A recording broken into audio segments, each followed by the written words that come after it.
ಬೆಂಗಳೂರಿನ ಶಾಲೆ ಸೇರಿ ಹಲವೆಡೆ ಹುಸಿ ಬಾಂಬ್ ಮೇಲ್ಗಳ ರವಾನೆ ಮಾಡಿದ್ದ ಆರೋಪಿತೆ ರೆನೆ ಜೊಶಿಲ್ಡಾಳನ್ನ ಪೊಲೀಸರು ಗುಜರಾತ್ನಿಂದ ಕರೆತಂದು ವಿಚಾರಣೆಗೆ ಒಳಪಡಿಸಿದ್ದಾರೆ. ಈಕೆ ಜೂನ್ನಲ್ಲಿ ಕಲಾಸಿಪಾಳ್ಯ ಪೊಲೀಸ್ ಠಾಣಾ ವ್ಯಾಪ್ತಿಯ ಖಾಸಗಿ ಶಾಲೆಗೆ ಬಾಂಬ್ ಬೆದರಿಕೆಯ ಇಮೇಲ್ ರವಾನೆ ಮಾಡಿದ್ಲು. ಮೂಲತಃ ತಮಿಳುನಾಡಿನ ಈ ರೆನೆ ಜೊಶಿಲ್ಡಾ ಒಳ್ಳೆ ವಿದ್ಯಾವಂತೆ.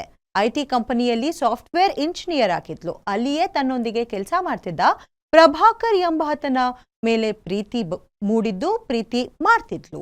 ಆದರೆ ಆತ ಈಕೆಯನ್ನ ಬಿಟ್ಟು ಮತ್ತೊಬ್ಬಳನ್ನ ಮದುವೆಯಾಗಿದ್ದ. ಆತನ ಮೇಲೆ ಸೇಡು ತೀರಿಸಿಕೊಳ್ಳಲು ಪ್ರಭಾಕರ್ ಹೆಸರಲ್ಲಿ ಬಾಂಬ್ ಬೆದರಿಕೆ ಮೇಲ್ಗಳನ್ನ ಕಳಿಸ್ತಿದ್ಲು. ಕೇಸ್ ತನಿಖೆ ಕೈಗೊಂಡಿದ್ದ ಗುಜರಾತ್ ಪೊಲೀಸರು ರೆನೆ ಜೊಶಿಲ್ಡಾಳನ್ನ ಬಂಧಿಸಿ ಅಹಮದಾಬಾದ್ ಕೇಂದ್ರ ಕಾರಾಗೃಹದಲ್ಲಿ ಇಟ್ಟಿದ್ರು.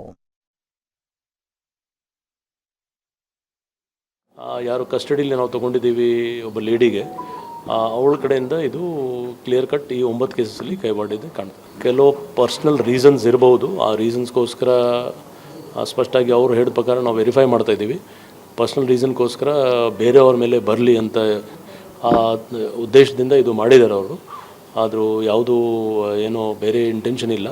ಪರ್ಸ್ನಲ್ ರೀಸನ್ಸಲ್ಲಿ ಮಾಡಿ ಬೇರೆ ತಲೆ ಮೇಲೆ ಹಾಕಲಿಕ್ಕೆ ಪ್ಲ್ಯಾನ್ ಮಾಡಿದ್ದಾರೆ.